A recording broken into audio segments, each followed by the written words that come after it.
Thanks for watching 4Color Commentary. I'm Mark Allen, and this is a retrospective on Marvel Knights Spider-Man number 7. A great issue.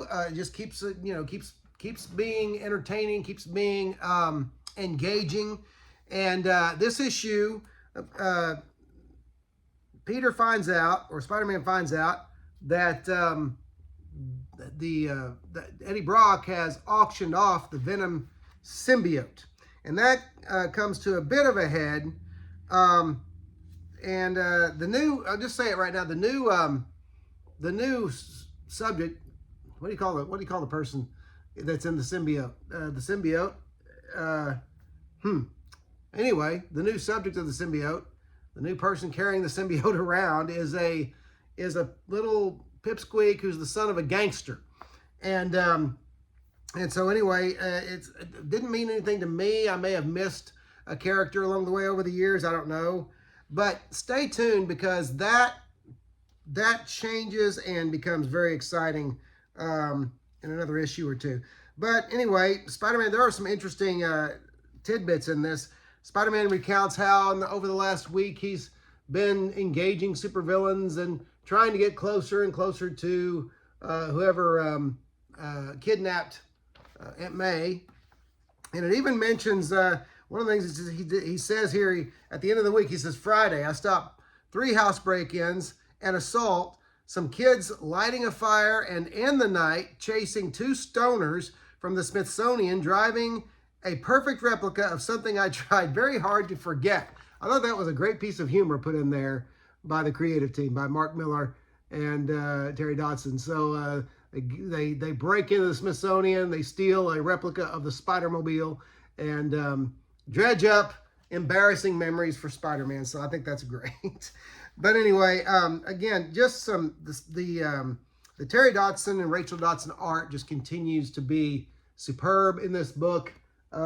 Very entertaining, very conducive to not just superhero action, but Spider-Man and his cast of characters, that kind of action, just really neat stuff. Now, I mentioned a few issues ago that they had done some really interesting new characterization on the Vulture and his character, Adrian Toomes, and that deepens a little bit.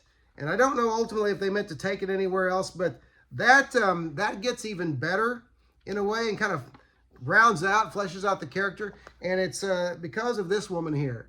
And so I won't say anything about it, but I will say that there's a moment where Spider-Man meets this lady. He just stops in for a cup of coffee. He stops in actually to use the bathroom because he's web swinging. I don't think that's ever been done before. He stopped web swinging because he said he thought to himself, center of gravity was off, bladder was full, and so he needed to stop somewhere to use the men's room. And he does that, and she said, hey, wait a minute, that's just for customers. You got to buy something. So he buys a cup of coffee, gets to know this young lady a bit, and it ties back to Adrian Toomes. But I won't ruin that for you. You really need to be you need to be finding these Spider-Man issues and reading this. This is great stuff. Okay, so you have the meeting with the mobster and his son and Eddie Brock as they take possession of the Venom symbiote. And host, there you go. Why couldn't I think of that word? He's the new host of the Venom symbiote. They don't actually show his first. That would have been interesting to show. It's always interesting to see if the person's first encounter with the symbiote, okay?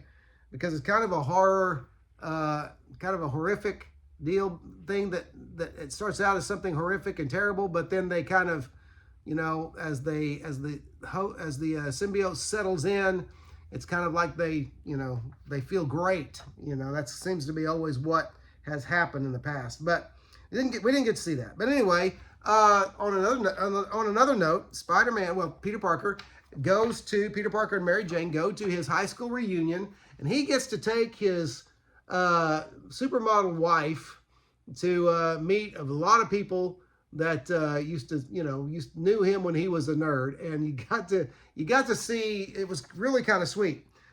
Some guys looking over there and saying, how did puny Parker rate that woman, marrying her? How did he rate a supermodel? How'd that happen? So you love that aspect of, you know, puny Peter, he gets kind of payback a little bit for all the abuse. Now we miss a great scene because they actually, some of these guys actually try to punk him out again like they used to in high school. They get him, you know, they happen to be they get him into the men's room. That sounds weird, but nothing weird here. But they're trying to give him a supersonic wedgie. And, you know, here's Peter's warning, you know, he's like, you know, this is not going to happen. You better back off before something bad happens to you. Which, of course, I'm looking at the next page. It's an ad. I'm like, oh, yeah, I can't wait to see this. But something else happens, and that is the new Venom with his new design and crashes through the wall. And, of course, the symbiote knows Peter, knows Spider-Man. So that's why it was easy to find him. And so kind of a neat, you know, they were saved by they weren't saved by the bell, but they were saved by the symbiote. So they have you have Peter's first meeting here with the new Venom. And again, just drawn in wonderful expert fashion by the Dodsons. I should say rendered by the Dodsons. So there's the cliffhanger for the battle next issue. So great stuff, and just another great issue of MK Spider-Man.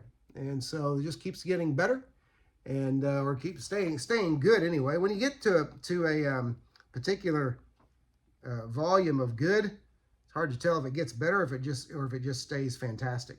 But great stuff, very highly recommended, and you ought to give it a shot if you're able to at all. Hey, listen, if you haven't, don't forget to like, comment, and subscribe to Four Colored Commentary. Especially comment. I like the back and forth. I like the comments and the conversations that take place. But other than that, as always, I'm just thankful for you watching Four Colored Commentary. I appreciate it, and I'll see you next video.